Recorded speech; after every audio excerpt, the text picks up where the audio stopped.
Good morning. Thank you for tuning in. My name is Fritz Burgher, and I'm an Assistant Director of Admission here at Northwestern University. And my name is Kimberley Lindsay. I'm an Associate Director of Admission here. Perfect.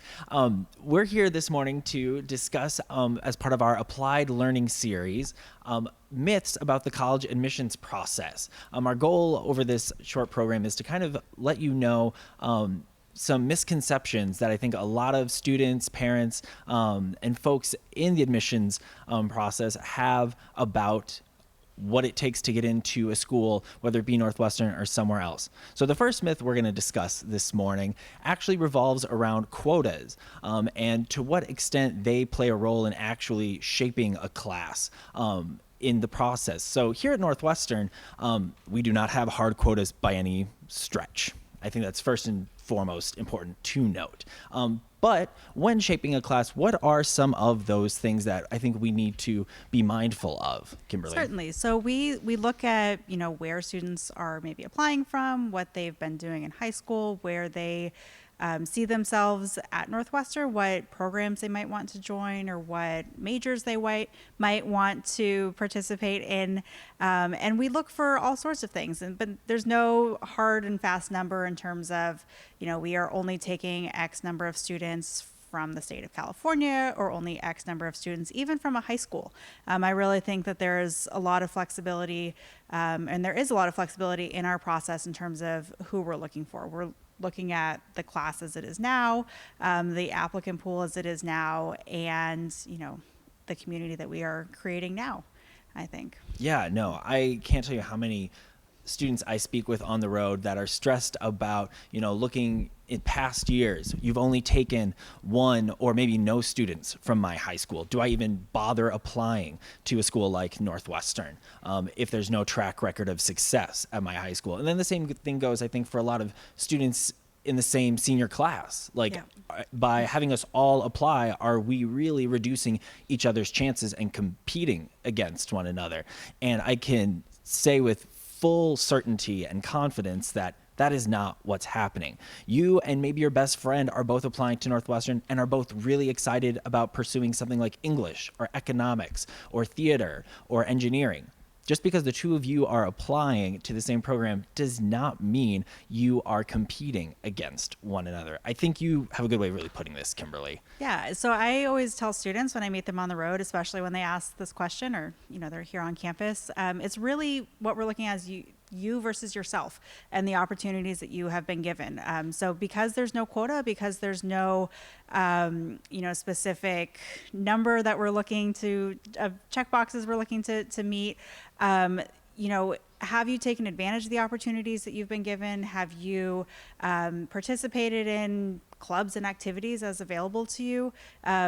You really are in this process. It's you versus the opportunities available to you. And we really hold that true. And, because of that, there really are no quotas in this entire process. Yeah, I think we're very lucky to get so much information from you as applicants, but also from your high schools and historical information from your high schools about what clubs are available, what courses are available. And because of that, we know what opportunities you have been afforded in this process. And really, it's about how you've chosen to take advantage of those opportunities along your high school path. So at the end of the day, as Kimberly said perfectly, it's really about you and how you've really taken advantage of all those opportunities in your own educational environment. So yeah. I think that's great. And I think that does feed in nicely to our next myth. We were going to talk about the fact that we hear oftentimes that in the application process, each piece of the application has a certain weight or a certain percentage, or that there's an algorithm to making our admission decisions. I think before we really dive into our response, we do want to acknowledge that there are some larger public institutions that are very transparent about the fact that, if you have a certain test score or a certain GPA or a certain percentage weighted rank in your high school, that your chance of admission to those institutions is very high. But I think for a lot of other institutions that may, that participate in holistic admissions review, especially at a place like Northwestern, there is no specific weighted percentages or anything on in the application. We really do look at each piece of the application.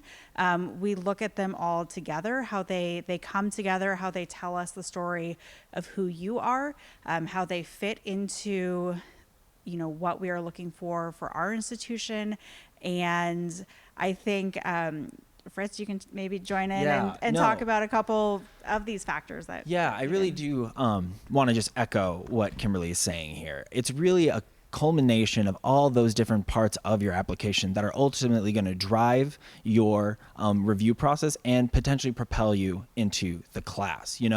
We're looking at a ton of different stuff when reviewing every applicant's file. We're looking at your academic record. We're looking at that transcript, and we're going to see the rigor and the achievement in terms of grades that you've received. We're going to see what extracurricular opportunities you've participated in, what sort of leadership roles. We don't want to just necessarily see a high number of activities. We want to see that there's a lot of depth in those that you are pursuing. It doesn't necessarily mean to translate you have to be a leader in everything that you're involved in.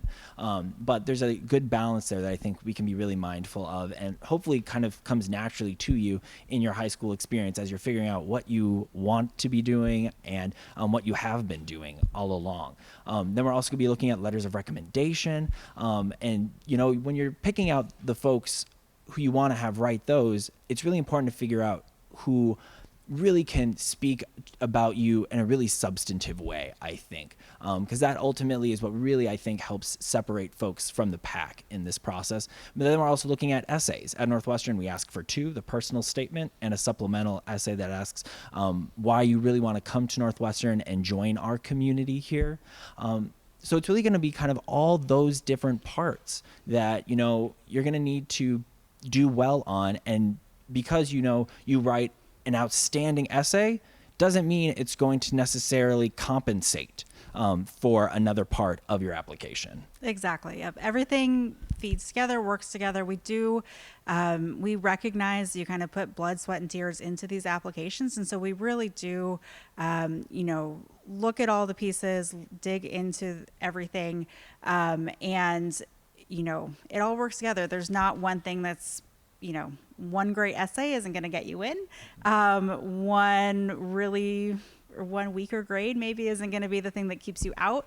Yeah. There's, life happens, things happen, everything is, we read it in the context of who you are, where you're applying from, the school. Going back to our first answer, we're looking at the opportunities you've had available as we are reading and looking through each of the different parts of the application. So I really think,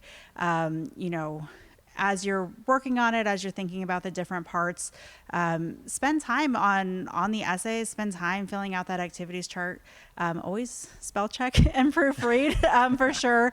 But I think, don't feel like there's one thing that's gonna, is the only thing you need to focus on as you're completing the application. Yeah, I really agree with all of that. I think there's no perfect application out there, and we don't expect everybody to have everything at max potential. So don't let what we're saying maybe stress you out, because we recognize that not everyone, and I don't know if anyone, is going to have perfect grades, perfect leadership, glorious letters of recommendation, and is writing a Pulitzer level essay in this process. We don't expect you to be doing that. You're 17, 18-year-olds in this process, still figuring out who you are and where you want to go to school. So we just expect that you be authentic and put yourself out there, and recognize that as we go through the holistic review process, that ultimately it's going to be the culmination of those parts, but there isn't a specific weight that we place more attention on the academic record than we do, say, on letters of recommendation or activities or the essay. They all have to work together in this whole process. Yeah, and I totally agree. And I think that leads us to our next myth, which is about that there is, one specific type of Northwestern student we're looking for, or that any institution is looking for one specific person for that institution. I think at Northwestern, we are lucky to have such a diverse applicant pool, across any metric. And I think, as we are building our community here on campus, academic community or social communities, we're filling all of those. And so we are, we're looking for all sorts of different people. So as you're, working on these applications, thinking about the experiences that you may have had or that your friends may have had, or, people you've met and someone that's maybe come to Northwestern or has gone off to another institution and you're not exactly the same academic profile as them, or not exactly the same extracurricular profile as them, we're still interested in seeing who you are and seeing who you could be on our campus. So I think there's a lot of concern that, there's only one type of student for each institution. And I think, and Fritz, you're an alum here, so you can speak to the, just how different and amazing everyone can be here. Yeah, I really believe that Northwestern is a place where students of all shades, stripes, beliefs, ideas, goals can thrive here.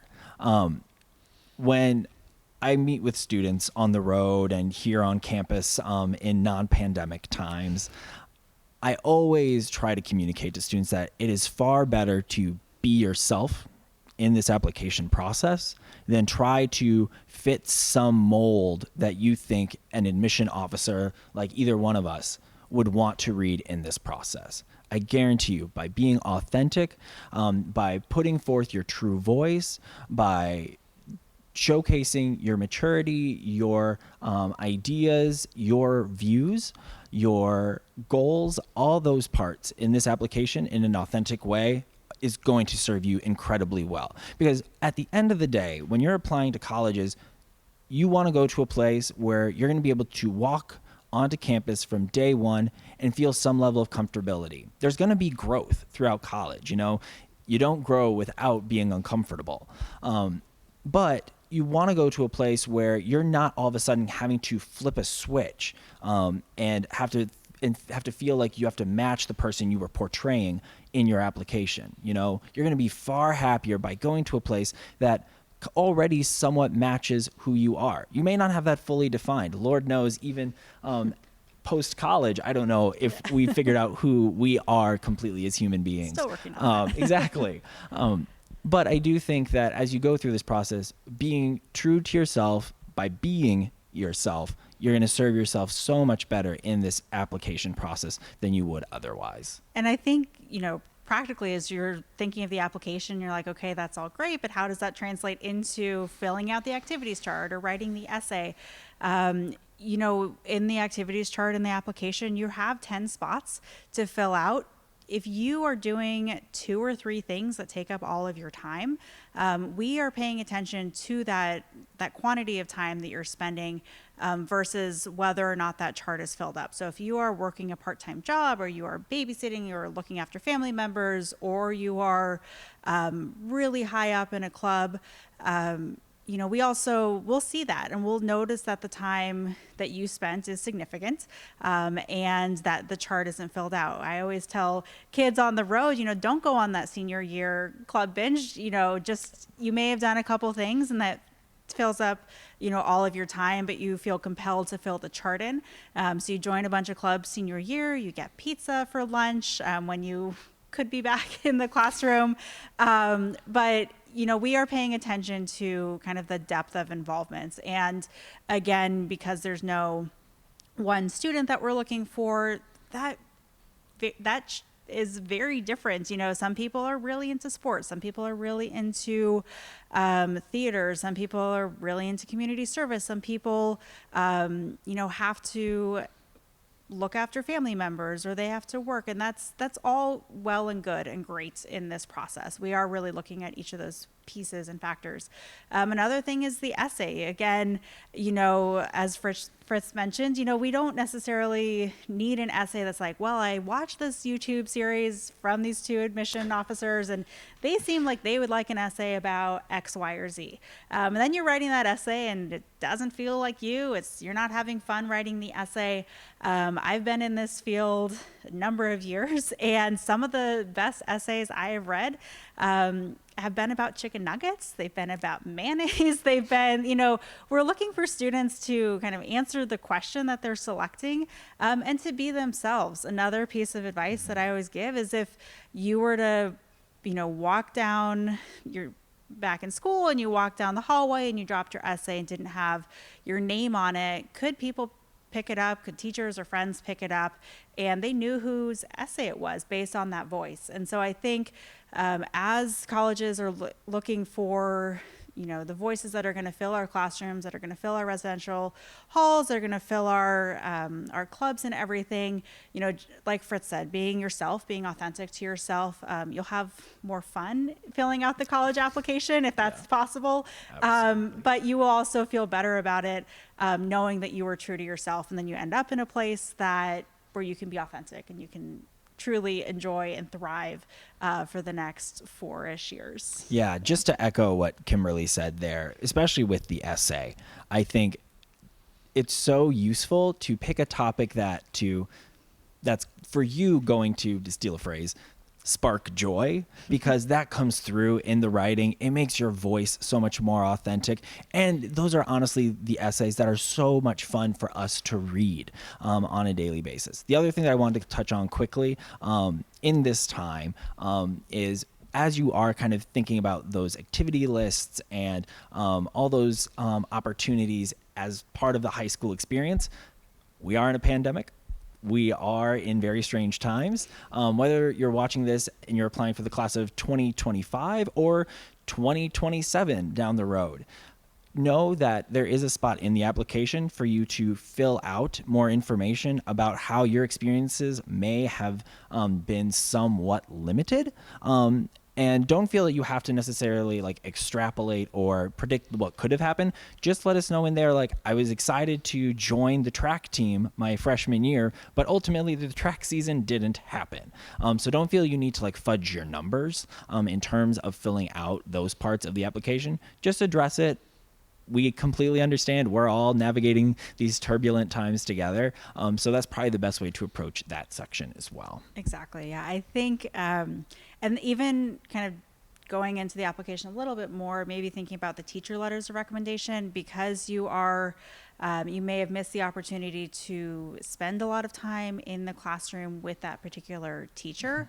I think that's okay too. We recognize that there are the college applications of today and the next couple of years are going to look very different than what we have maybe seen in the past. And because of our process, and because our process is kind of rooted in looking at you in the context of who you are and what you've experienced and everything, that is okay. And we will adjust and we will take all of that into consideration as we are making our decision.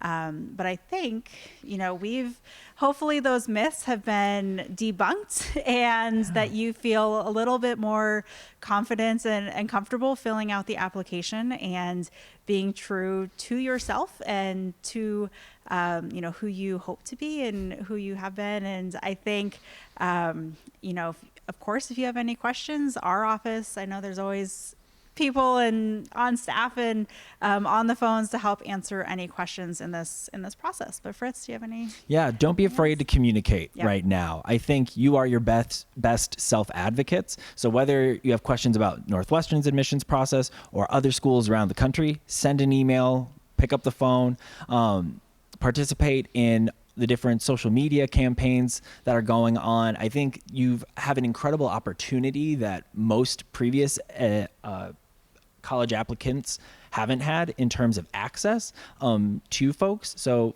don't be afraid to reach out, ask questions.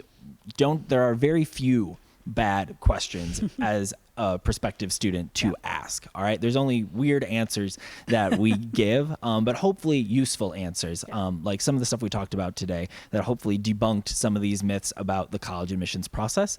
So with that, we wish you, your families, your schools, all the best. Stay healthy, take care of one another, and go Cats. Yeah. Thanks for joining us.